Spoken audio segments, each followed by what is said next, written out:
Hi gamers and developers, and welcome again to the GDT vlog. We'll continue talking about the Game Maker's Toolkit Jam. And right now we have Team 2. With us we have two members of Team 2. So Paulina. Hi. And we have Ivo. And the team was made of 5 people. We have 2 members here. Me and Pedro were another 2 of the team members, and one is out. So we'll leave, like before, we'll leave the names of the people working in the jam right here in the screen, so you can check out what everyone did. So I'm gonna start by asking which of you made something. So did you make art? Did you make music, programming? Okay, well, I was an artist and I did most of the environment, and it was all made in pixel art. I was also an artist on the jam, and I did the playable character and the enemies and their respective animations. Okay, so I'm gonna start by asking before we talk about the jam and the game itself. I'm gonna ask about you guys a bit. So how many jams did you participate before this one? Well, so I've been in GDT for a while, but I have only participated in, I think, around 4 game jams before. So I participated in 2, one with GDT and one before entering. Okay, so I actually was gonna ask about that. So did you guys actually participate in jams before coming to GDT? So you have been in one? Yes, Paulina? No. Okay, so well, Paulina, you're a little bit more experienced. You're a member of GDT, so you've participated in a bit more jams, but it's still very amateur. Yeah. Okay. The pacing of a game jam is not something I usually do, so yeah. Okay, so like you guys said, you were the artist for this game, and the game is called Roll the Die. Like I mentioned in the video before, the theme of this jam was Roll the Dice. And talking about the game itself, so how did you guys actually come up with the idea for the game? Well, all together in a call, right? And we knew we were gonna make something about a dice. Yes, and there were various ideas on the table. There was actually that first idea, one of the first, of making like make your own dice kind of thing, and the one that you feed it and yes. it's like a Tamagotchi die. Yeah. And I think eventually from there it evolved to something, because we were discussing of like, oh, what if then we roll it and it gets different powers from that, and eventually I think it led to the idea of having like a die person with several different powers, and the rest of the story eventually. Yeah, and we decided to do a 2D game because of like I couldn't do 3D, so 2D was already a restriction, and what would fit the most, like what was most feasible in only 50 hours, was a top-down shooter. Yeah, and then once we started making the art, it's somehow turned out to be a horror game. So that's a fun thing that you say, because in the other team, they first came up with the type of game they wanted to make, and then they tried to incorporate the theme into it. So in this team, actually, it worked opposite to that. So first the theme, and then the type of game that would fit the theme that you guys wanted to have in the game. So that's interesting. And you already answered my question of how did the theme incorporate the jam. And another question, and this one is very important, that what was the strategy mainly for you artists to make a game in 48 hours? So how did you plan the art you could make, what you could make, and what did you have time to do in 48 hours? I think it was, well, just sticking to pixel art because it's faster to produce, and just for me, I was trying to not add too many details to things because I knew I had to make several repeatable things if I wanted to make everything pretty. it would take too long. Yes, pixel art is it's very good for something that that needs to be done relatively fast because it has low detail on the asset itself while still conveying the idea of what you're trying to create. And regarding the workflow, it was trying to keep the animations as fluid as, for me, trying to keep them as fluid as possible while not adding too many keyframes. And it was mostly that and wake up, work until there's no more time, and then wake up again and work until there's no more time again. Yeah, so just so you guys know, we're actually displaying the game right now to the people viewing at home. They will be able to see the beautiful art these two artists made. And regarding throughout the jam, what did you actually learn? Something new, something different that you used to do? What did you learn? I learned that pixel art is like don't do much pixel art, so it was really fun, and something I should consider more often, especially when there is time constraint. Well, for me it was like I usually use free softwares, and I had heard about this software called Sprite, and I heard it was very good for pixel art. And while we were working, we were sharing our screens to see how we were doing things, and I was watching Paulino work, and I was very impressed with how polished the work came out, and it seemed more practical, the software she was using. So I was at least I'm very inclined now to try it as well as about programming, because I also mentioned this before, but it came a time for me, like as an artist, it reaches a point. Okay, now I can't do anything more than art. So I was like, maybe programming would be an important tool, an important asset to add so that I could help in future game jams as well. Yeah, definitely, and that's one thing that we really strive to teach the members of GDT, that we should expand our horizons. Even if I'm not an artist, I should probably learn how to do basic arts.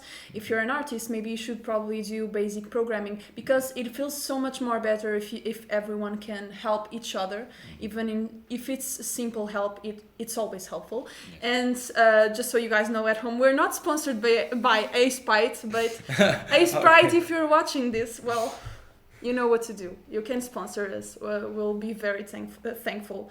So, what did you wish, or what did you think you would do differently now that you have the game made and now that you've participated in the jam? What would you do differently? Well, probably somehow just make the game faster. So, because we did have some time constraint and some panic towards the submission, it was very stressful.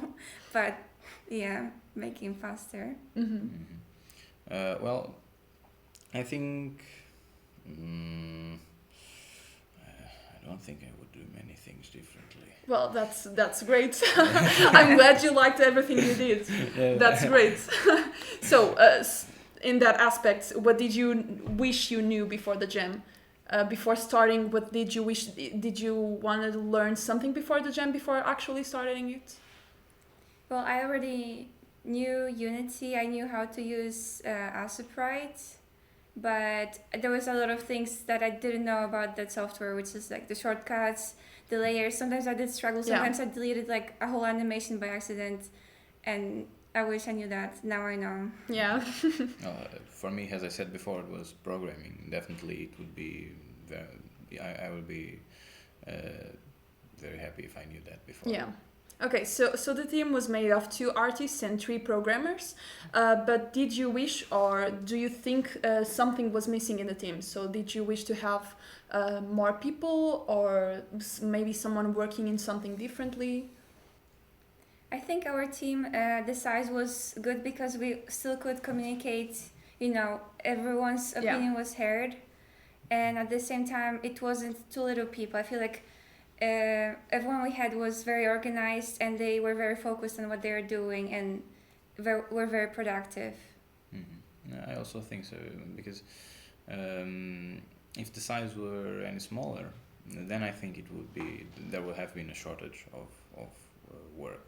But at the same time, if it were to be bigger, I don't think for a 28-hour jam, I don't think, I think making a bigger team would be a little too much. So I think it was a Well, good I'm glad balance. you mentioned that, because one thing that I commonly hear from people is that maybe we could have a sound designer, maybe we could have a music designer, and normally no one remembers just how important communication is. So a bigger team leads to more communication problems. So I'm glad that you mentioned that. It's not always good to have a big team. Sometimes it's better if you have a smaller team and more organized and more communicative. Yes, there's a mid ground. Yeah, yeah. Because, okay, sound design, yes, it would be interesting, or it could be interesting, but then there's also, I think, and I think it was very well used in our team, the idea of using, for example, for sound free sounds. I think it was your idea to. Yeah, there's a lot of free sounds, very great out there. So royalty free, that you guys at home, if you're making a game, you can use. You don't have to make the music and the sounds yourself. There's always plenty of options that are free online. Yes. So yeah. So did you have any worse moments during the jam? So like something that you really didn't like, or yeah. Well, the worst moment was, there was nothing I really disliked. It was pretty much a good time, like all the time, but what I was most stressful was basically putting everything together kind of last minute, and I was a little bit nervous because there were some assets I had done and they were still not in the game, but everyone was busy fixing other things, but I managed to get it myself in there. So Yes, for me it was. I also agree with those last moments. Yes, they were definitely very stressful, because it was like, oh no, the time is running out, and then suddenly the site crashes down, and we have a little more time. So, but it was that imminent deadline always coming closer. But I think at the same time I think it's natural. But it was definitely a more stressful moment. Yeah, so the stress comes to the delivery time, right? Yes. Well, it's a 48-hour jam, so I think it's understandable. But yes, definitely. So best moments during the jam. well, best moments for me was, I really loved when we were brainstorming together and we started having really cool ideas that were also really original. I really liked how everyone was on the same page, and we just all were really excited about it. I also agree. The brainstorming process and that part was definitely very fun. The way how the game was taking shape was definitely very pleasant, and also the connection the team had during the jam was also very good. And after the jam, it was also very pleasant to have a chat with everyone after everything came to an end, and like, oh, okay. And the stress was over. Yeah, the stress was over. Right. So I have a question specifically to both of you. That is, what was it like to conciliate different art styles so the art of the game would be consistent? I feel like you took the lead kind of on making it into a horror game, and that really gave me ideas for like the color schemes of the environment. I chose more purple, like dark tones, and even though there are some differences because I made environment, you made characters, they all are dark together. Yes, definitely. It was. I only worked with a team on a game jam before, and there is always this challenge of matching the art style of two different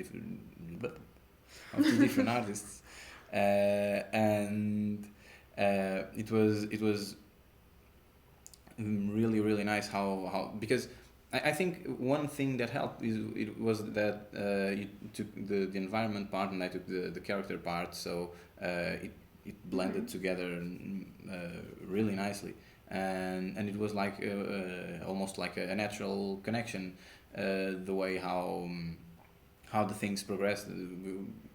At least I don't know if you felt like a need to adapt your art Yeah. style. Okay. But no, it's I was just feeling, it's just kind of guided, but I feel like it does together kind of fit, even though I feel like we have completely different styles. Yes. Okay, so I'm glad to hear that. Do you want to keep developing the game? Well, I think the game could use like more couple of more iterations or something to really give it justice, because we put so much work and there's things we just didn't manage to finish on time. Yeah. And we would just really want to Finish the make game. it. Yeah. Yes, I also agree. It's a fun game. It's very fun. It's interesting also. It has some story to it. So I think it definitely deserves to be at least finished and concluded. And polished and okay. So one last question for both of you. What advice do you have to give to the people back at home watching? Well, regarding game jams, in particularly, I think if I had to give an advice is like because as I was playing other games from the jam, there were some that were also very polished and very high end. We do the thing and then we go like, oh, let's watch this, and it blows you away completely. But I think that one of the main thing to take home from that is like keep the thing as simple as possible, and with a very simple idea try to polish it and push it. For example, imagine that very simple initial one of the first games, like ping pong. The idea is ping pong. No, ping pong is it's a bad example. But for example, a racing game. The idea is simple. It's like, okay, get first.